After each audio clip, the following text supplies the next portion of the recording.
안녕하세요. 이웃집 이야기를 들려주는 인생고개입니다. 돈 벌어서 어디에 사용하시겠습니까? 라고 부모님들에게 물어봤거든요. 1순위가 자식에게 물려주기 위해 돈을 벌고 모은다는 부모들이 대부분이었습니다. 아무리 열심히 모은 피 같은 내 돈이지만 자식에게 줄 때는 세금이 있다는 것 알고 계시죠? 바로 증여세인데요.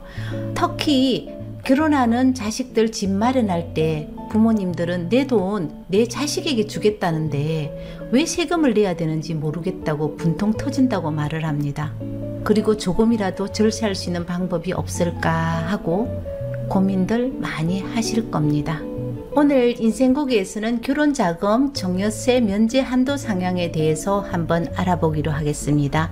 최근 들어 결혼 앞둔 자식들 집 마련해 주기 위해서 부모님들이 많이 오시는데요. 신혼부부 결혼자금 증여세 공제 한도 확대가 되었다고 편안한 마음으로 오시는데 아직은 세제 개편 아니고요. 11월이나 12월 정도 확정 나면 2024년 1월 1일부터 적용이 됩니다. 대부분의 서민 청년들은 부모님한테 증여받을 돈 자체가 없다는 게 현실이고요. 강남의 아파트 한 채를 자식에게 사줄 부자에게는 증여세 1억에 10%, 1,000만 원은 코끼리 코에 비스켓입니다. 아들 장가 보낼 때 집은 마련해 줄 거야?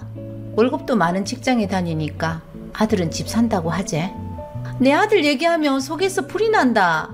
우리 보고 집 사달라고 하더라. 그래서 내가 쫓게 보태줄게. 이렇게 말을 하니까 돈이 하나도 없단다. 요즘 물가가 비싸서 월급 받아서 지 혼자 쓰기도 모자라는데 저축할 돈이 어디 있노? 이렇게 말을 하면서 오히려 큰 소리 치던데?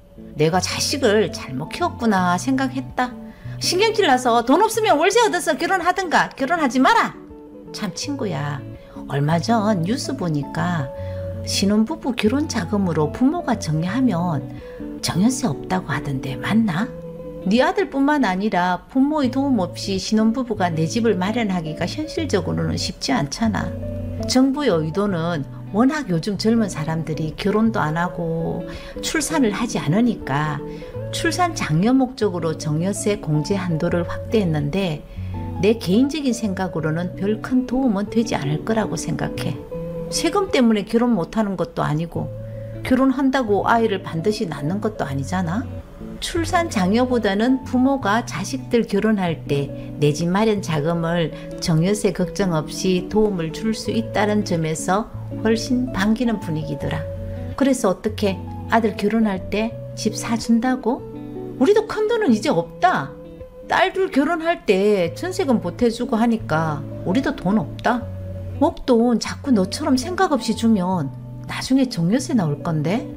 그거 얼마 된다고 그런 거는 국세청에서 잘 못 잡는다고 하더라. 사람들은 현금을 조금씩 임출해서 자식들에게 주면 국세청이 바빠서 안 걸린다고 하는 사람들이 많은데 물론 현금에는 꼬리표가 없기 때문에 걸릴 수도 있고 안 걸릴 수도 있겠지. 그럼 걸리는 사람들은 대부분 어디에서 문제가 생겨서 걸리는 줄 아나? 부동산 매입할 때와 부모 돌아가시면 상속세 신고할 때 제일 많이 걸린다고 해. 걸리면 어째 되는데? 정상적인 세금 내는 금액에다 20% 추가금 내고 납부 지연했다고 가산세까지 내야 되지. 그리고 국세청은 금감원으로부터 10년 동안 금융 자료를 받아서 오픈해서 보는데 상속인들 통장까지 오픈해서 보기 때문에 여기에서 대부분 걸리지. 정수기도 옛날에 시어머님 돌아가시고 통장 탈탈 틀리고 국세청 조사 받았잖아. 시어머님에게 정수기 아들 4년 동안 등록금 받았는 거, 유학비, 남편 사업하다 진 빚 청산한다고 받았는 돈, 국세청에서는 증여로 추정하고 증여세를 내야 한다고 하더란다. 증여는 배우자끼리는 10년 동안 6억을 공제하고 부모 자식 간에는 성인 자녀는 10년 동안 5천만 원을 공제하고 미성년 자식들은 10년 동안 2천만 원 이 범위 안에서 증여를 하면 증여세가 없는데 돈 있다고 무턱대고 주다 보니까 증여세를 내야 하는 일이 발생한다는 말이지. 다행히도 시어머님이 워낙 자식에게도 돈 거래를 확실하게 하는 사람이라서 정숙이는 기억도 나지 않는데 그 당시 차용증을 받아서 두었더란다. 옛날에 여성동과 월간지에서 주는 가계부 있잖아. 그것이 19개. 19년 동안의 가계부를 보관하고 있더란다, 시어머니가. 대단한 어르신이었지. 가계부에다 차용증을 풀칠로 딱 붙여놓고 매달 들어왔던 이자 그리고 조금씩 갚았던 원금 내용을 빠짐없이 기록이 되어 있어서 그것으로 소명하고 정여세는 납부하지 않았다고 들었다. 정여세 하나도 안 내고 자식들에게 돈 줄 수 있는 방법은 없나? 정여세는 10년 안에 합산해서 내는 세금이니까 10년마다 종료하면 세금 안 내도 되지. 내 생각은 정여세는 최소 세율이 10%를 내는 것이기 때문에 나중에 상속세 내는 것보다는 유리할 것 같은데, 여기서 문제는 조금 있는 재산 정여세 무서워서 미리 자식에게 주면 부모 노후는 누가 책임질까?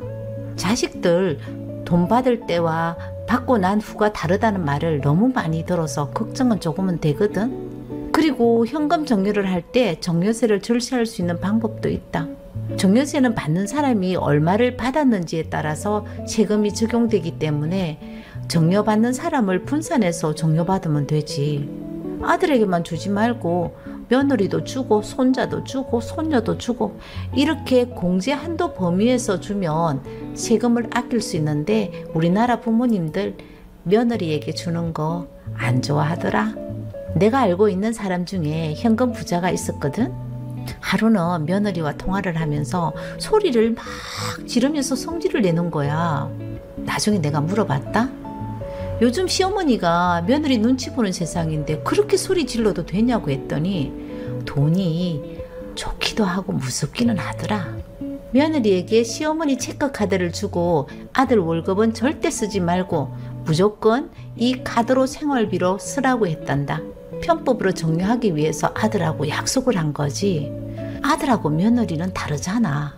카드 사용할 때마다 시어머님 휴대폰에 알림이 오는 것을 며느리가 알고 한꺼번에 돈을 인출해서 생활비를 마음 편하게 사용하다 벼락을 맞은 거지. 인생고개 여러분, 공짜 돈이라 벼락 맞으면서도 받아야 하나요? 여러분은 어떻게 생각하세요? 그럼 자식에게 현금 빌려줘도 정여세 낼 수도 있단 말이가. 국세청은 부모 자식 간 현금 거래는 일단은 정여로 추정하고 시작하기 때문에 빌려준 돈인지 그냥 준 돈인지는 우리가 소명해야지. 그래서 차용증이 필요하잖아. 차용증은 정확하게 작성하고 그냥 들고만 있으면 별 소용없거든. 차용증이 언제 작성했는지 알 수 없기 때문에 차용증을 공정 받아 두어야 돼. 그런데 공정할 때 비용이 좀 들어간다.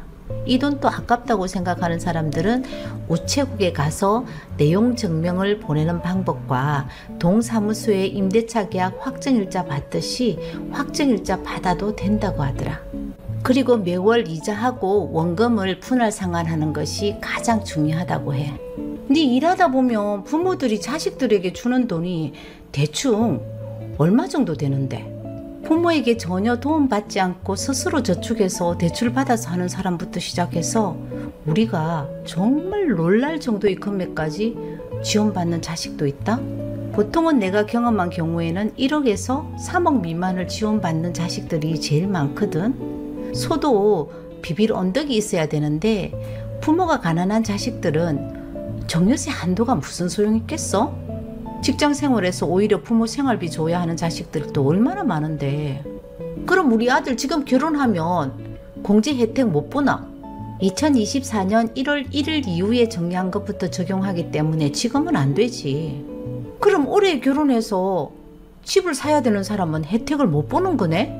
약간의 편법이기는 하지만 지금 공제받을 수 있는 금액 5천만 원은 정여 신고하고 1억에 대해서는 차용증으로 활용하면 되겠지. 다시 말하지만 차용증은 정확하게 쓰고 내용 증명 보내서 완벽하게 준비해 두었다가 2024년 1월 1일 이후에 채무 면제 받으면 정여공제 1억 원 추가로 받을 수 있다고 하더라. 그럼 정여일은 언제부터 기준으로 하는데? 혼인신고일 각각 2년 전후로, 그러니까 총 4년 동안 혼인 정려 재산 공제 받을 수 있는 거야. 옛날에 정려 받는 것도 소급해주나? 소급 안 되지. 2024년 1월 1일 이후 정려 받은 것부터 가능하다고 말했잖아. 그리고 집이 매매가 안 돼서 아들에게 매매 형식으로 넘기고 싶다고 하는 부모들 정말 많은데, 부모하고 자식하고 부동산 매매 계약을 체결하거나 자식 빚 부모가 갚아줘도 정확한 자료로 소명 못할 경우에는 정려로 볼 수밖에 없잖아. 대충 매매 계약서 쓰고 넘기면 정려세 내야 한다는 얘기다. 사람 일을 모르잖아. 결혼한다고 정려를 받았는데 결혼을 못했는 경우에는 어떻게 해야 하는데? 부모에게 돌려줘야지. 혼인할 수 없는 정당한 사유가 발생한 달의 말일부터 3개월 이내에 정려한 사람에게 반환하면 처음부터 정려가 없던 것으로 본다. 그리고 결혼한다고 정려는 받았어. 하지만 결혼은 깨졌어. 그때는 정려받은 것을 3개월 이내에 돌려주지 않거나 3개월 이후에 반환할 경우에는 정려세에다가 가산세까지 발생할 수가 있다. 그럼 혼인신고일 전으로 2년이니까 결혼하기 전에 정려를 했을 경우가 있잖아. 정려를 먼저 받고 결혼을 하지 않을 경우에는 어떻게? 정려받은 날부터 2년이 되는 날에 속하는 달의 말일부터 3개월이 되는 날까지 수정신고를 해야 되지. 또 결혼은 했는데 혼인 무효가 된 경우도 있잖아.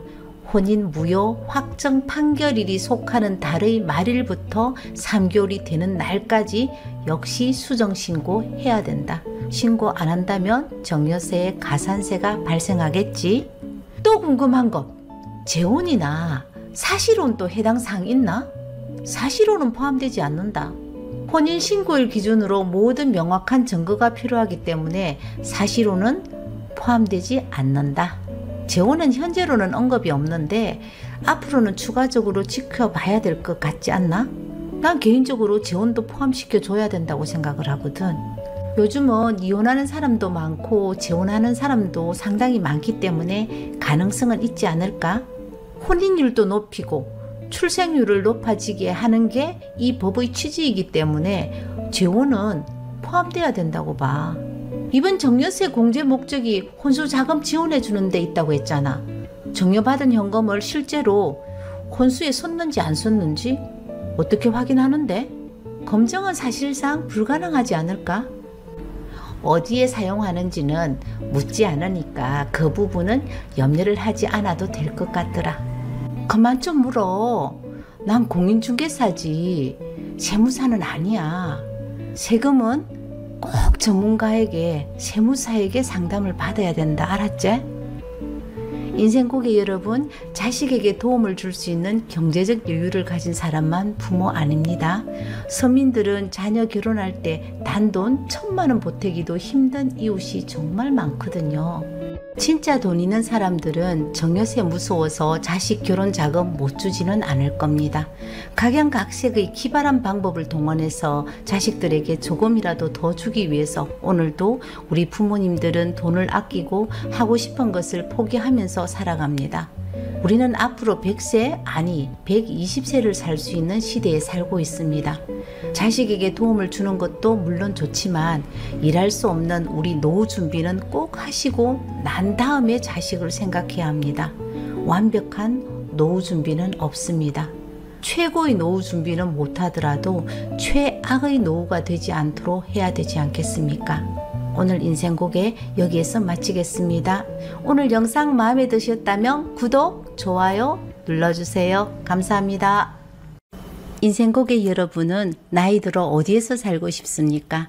아파트에서 편하게 살아야 된다. 아니다. 나이가 들면 여유롭게 시골에서 전원생활하면서 살아야 된다. 의견이 많으실 겁니다. 로망과 현실은 많이 다릅니다.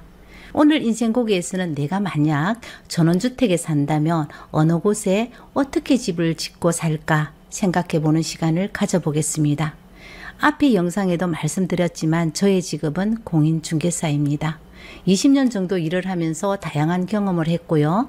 그 경험으로 오늘 이야기를 풀어볼까 하는데 인생고객 여러분들의 의견과 다를 수 있다는 점을 감안하면서 시청해 주시며 감사하겠습니다. 여기 울고 싶은 사람이 한 사람이 있습니다. 전원주택 데크의 방부목이 부식되어서 비틀어지고 뒤틀려 공사를 다시 해야 된다고 울상인 친구입니다. 이번 장마 때 살고 있는 집 많이 섭해서 가습기 돌렸지? 가습기 돌렸다. 안 돌리면 온 집이 꿉꿉해서 살지도 못한다. 이번 여름에는 비도 많이 와서 집 관리하다가 내가 몸살이 났다 이가. 건물 외벽에는 여자들 마스카라 번지면 시커먼 눈물 흘리면 얼굴에 얼룩이 지잖아. 우리 집은 나무로 마감한 곳이 많아서 시간이 지나니까 벽이 누렇게 얼룩이 지면서 변하더라. 누렇게 변한 벽 보는 것만 해도 보기 싫어 죽겠던데 이번에는 비까지 새더라. 아파트처럼 관리해주는 데가 없기 때문에 사는 사람이 관리하고 살아야지. 세상에 공짜가 어디 있어? 자식도 예쁘다 예쁘다 하면 예쁜 짓만 하듯이 집도 자꾸 다듬고 손을 봐야 좋은 집으로 주인한테 보답을 하지. 난 돈만 있으면 우리 집 부수고 다시 짓고 싶다.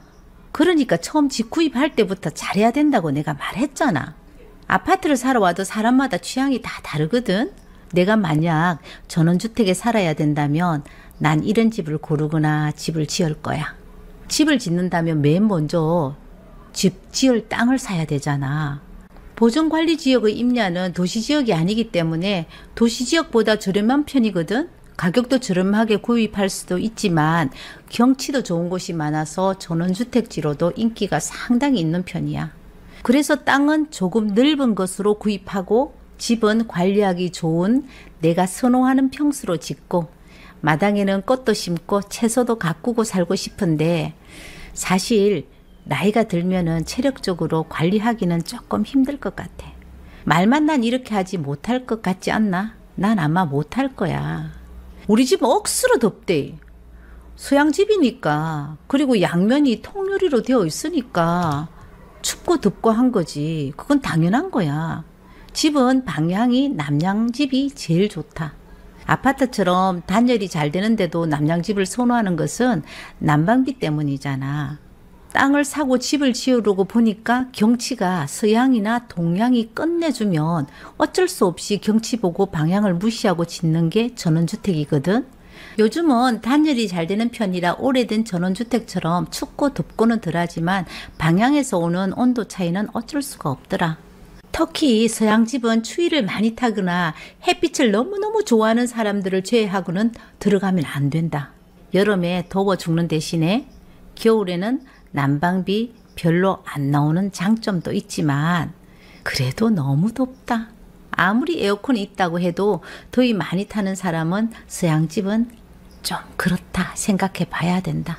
또 여름철 홍수나 산사태가 일어나는 산밑이나 계곡 옆에 물이 넘치는 곳인지도 한번 땅을 살 때는 확인해 봐야 돼.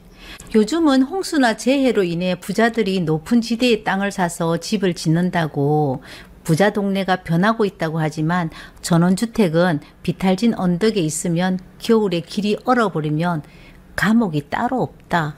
꼼짝 못한다. 지금 말하는 집은 우리 집인데? 그럼 우리 집이 최악이네. 너희 집은 멋을 부린 집이고 내가 짓고 싶어하는 집은 실용성이 우선인 집이라고 생각하면 된다.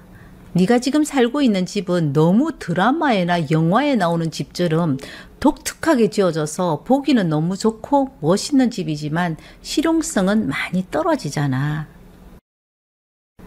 편리함보다는 디자인, 멋을 중요시했기 때문에 구조도 독특하고 해서 건축 비용도 많이 들었지만 막상 살아보면 야, 이거 아닌데 하고 생각하는 일이 많이 있을 거야. 난 전원주택을 많이 보지는 못했지만 원룸 건물 주인 세대를 옛날에는 전원주택 분위기로 유행처럼 지었을 때가 있어. 지금 네 집이 그런 구조잖아.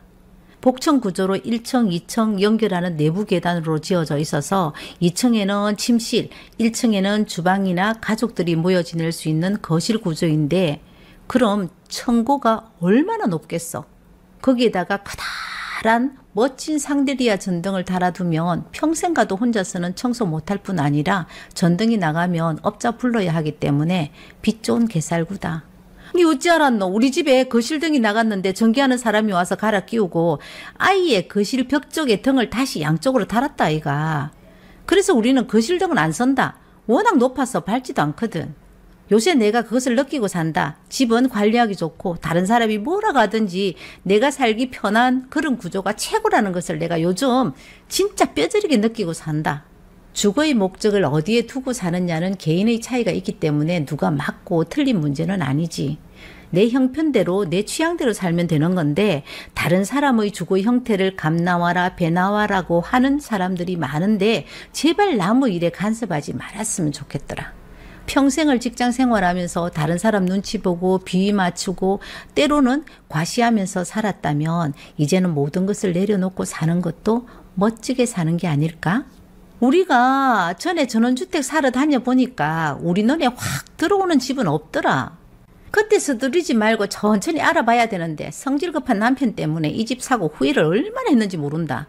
딱 마음에 드는 집을 구한다고 생각하고 시작하면 전원주택을 못 사. 포기하거나 자기가 땅을 사서 직접 입에 맞게 지어야지. 지어봐라. 그것도 생각대로 잘 안 된다. 그러니까 사람들은 마음에 안 드는 것 몇 가지쯤은 포기하고 모두들 집을 계약을 하지. 그런데 작은 몇 가지가 살다 보면 엄청난 고통을 줄 수 있다라는 그 요인이 될 수 있거든. 그걸 미리 알았다면 나중에 후회하는 일을 줄일 수 있겠지. 지금 사는데 제일 불편한 게 뭐가 있는데 계단! 집에 계단이 많아서 미치겠다. 처음에는 그 계단이 왜 그렇게 좋든지 어린애 마냥 설레이고 해서 하루에도 몇 번씩 올라갔다 내려갔다 했는데 나이가 드니까 무릎이 아프고 올라갈 때마다 땅이 꺼져라고 한숨을 쉬고 등산하듯이 올라간다. 계단이 불편을 넘어서 이제 무섭다. 요즘에는 2층 아예 안 올라가고 거실에서 그냥 잔다. 우리가 다른 집에 방문해 보면 계단으로 된 복층 구조는 인테리어 효과는 끝내주면서 멋있잖아. 그래도 내가 주택을 짓는다면 단층으로 짓고 싶어. 나이가 들면 계단 무서운 거 맞다. 집은 보고 감상하려고 짓는 것이 아니라 하루를 편안하게 쉴 수 있는 공간이기 때문에 움직이는 동선이 불편함이 없어야 된다고 생각을 하거든. 돈이 많은 사람들은 디자인도 멋있고 집안에 엘베도 설치해서 편하게 살면 되지. 유지 관리에 부담을 느끼지 않는 사람들은 넓고 좋은 집에 사는 게 당연한 거다. 넓은 집에 살다 좁은 평수로 옮기면 처음에는 서글프다고 하더라. 그런데 사람 사는 게 정해진 법이 어디 있노? 다 거기서 거기잖아.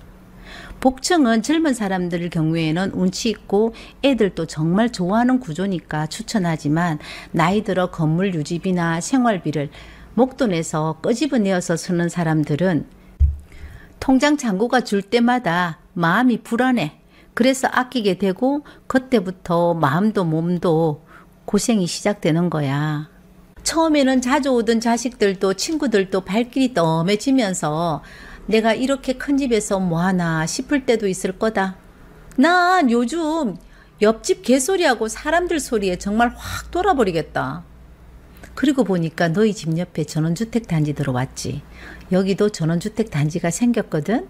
아무래도 병원이나 편의시설이 조금이라도 가까운 곳을 사람들이 많이 찾으니까 업자들이 집을 짓기 시작하더라. 난 조용하게 전원생활을 하고 싶다고 생각하면 절대 전원주택 단지에 들어가거나 바로 인접해 있는데도 고려해보고 결정하는 것이 좋을 것 같아. 전원주택에서는 개 짖는 소리가 집 초인종 소리야. 옆집 마당이 우리 집 마당이고 이 모든 것을 생각하고 선택해야 되는 곳이 단지형 전원주택이다. 외롭고 고립감이 무서워서 이웃 있는 곳으로 선택을 한 단지형 전원주택에 살다 보면 좋은 점도 있지만 스트레스 받는 일도 정말 많거든. 이해하고 살고 싶어도 살면 살수록 이해가 안 되고 스트레스가 쌓이는 게 개 짖는 소리하고 시도 때도 없이 들려오는 이웃집 말소리이기 때문에 정말 피하고 싶은 곳이지. 또 시골에 가면 주변에 축사도 정말 힘든 환경이고 또 송전 철탑이 하늘을 가로질러 있는 곳도 피할 수 있으면 피해야 하는 곳이다. 우리 집에 데크 삐뚤어지고 터졌다 그랬잖아. 집 지은 업자인데 말을 해도 꼼짝도 안 한다. 팔 때는 전화도 잘만 받더만은 요새는 전화도 안 받는다. 집 살 때 절대로 섞는 일 없다고 했거든. 살아있는 나무도 아닌데 어떻게 안 썩어. 믿었는 네가 바보지. 나무로 만들어진 테라스 같은 경우에는 잘 썩지 않는 방부목으로 만들긴 하는데 절대 썩지 않는 것은 아니거든. 습기나 햇빛 등에 의해서 부식에 강하다는 것 뿐이지. 비나 눈 등을 흡수하고 햇빛을 받아서 마르는 과정이 여러 번 반복하면 목재는 썩는 것은 물론 뒤틀리는 것은 당연한 일이다. 오일스텐이라는 제품이 있거든. 그것을 가지고 방부목에다가 칠해서 코팅을 해주면 물이 흡수되는 것을 막기 때문에 썩고 뒤틀리는 현상을 방지할 수가 있어. 너처럼 그렇게 관리하지 않고 살 것 같으면 전원주택 살지 마라. 전원주택 살아갈 자세가 안 된 사람이라고 봐야 되지, 넌. 외벽에 나무로 마감한 집은 수년이 지나면 예외 없이 썩기 때문에 난 별로 좋아하지 않고 추천해주지도 않는 편이야. 처음에는 정말 좋아 보이지만 나중에 관리 못하면 많이 후회할 수도 있는 집이거든. 원래 업자들이 지은 집들은 매매가 되는 순간 애에서 받기는 상당히 어렵다고 봐야 되지. 때문에 매입 당시에 건물 외장재나 목재를 적게 사용한 집인지 꼼꼼하게 체크해보고 사는 것도 한 가지 방법일 수가 있다. 100% 만족하는 집은 없습니다. 도시가스 안 들어오면 지열 보일러 달고 살면 되고 가스레인지 대신 전기 인덕션 사용하면 됩니다. 그리고 전원주택은 자연을 좋아하고 사랑하는 사람들이 살기가 편한 집입니다. 불편함을 감수해야 된다는 얘기입니다. 아파트 살던 사람들은 생활의 기준을 아파트로 잡기 때문에 전원주택은 불편할 수밖에 없죠. 옛날 돌아가신 친정엄마가 시골에서 올라와 우리 집에 하룻밤을 잔 적이 있었는데 새벽부터 옷 입고 시골 갈 준비를 하더라고요. 아이고, 난 여기는 갑갑해서 하루도 못 살겠다. 이렇듯 모두 다 자기가 살고 싶어하는 곳과 살고 싶은 집은 있기 마련입니다. 비싼 집과 산 집은 건축업자나 부동산 업자에게 속지 않는 이상은 다 이유가 있습니다. 벽 두께와 단열부터 실내의 인테리어도 목수 손길이 많이 가면 당연히 비쌉니다.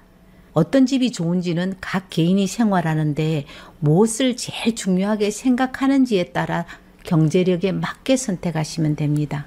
시골에서 생활하려면 도시의 편안함과 문화생활을 많이 포기하셔야 합니다. 얻는 만큼 잃는 것도 있어야 세상사 공평한 거 아닙니까? 도시의 배달 음식이 없으니까 자연스럽게 자연식으로 먹고 살면 건강할 수밖에 없잖아요. 도시 아파트에 비하면 불편한 것은 당연한 생활입니다. 하지만 전원생활에서 느낄 수 있는 행복도 많습니다. 어떤 곳에서 어떤 집에 거주할 것인가는 본인의 선택입니다. 50대, 60대는 요즘 청년이고 건강하잖아요. 건강한 사람들이 전원주택에 사시는 것은 좋다고 생각합니다. 물론 아프던 사람들이 시골에서 건강을 찾는 사람들도 많이 있겠지만요. 좀 더 나이가 들면 자주 위급한 상황이 발생할 수 있기 때문에 주변에 꼭 병원이 있는지를 확인하시길 바랍니다. 그리고 전 개인적으로 병원과 약국이 인접해 있는 그런 곳에 나이가 들면 살아야 된다고 보는 사람 중에 한 사람입니다. 오늘 인생고개 여기에서 마치겠습니다. 감사합니다.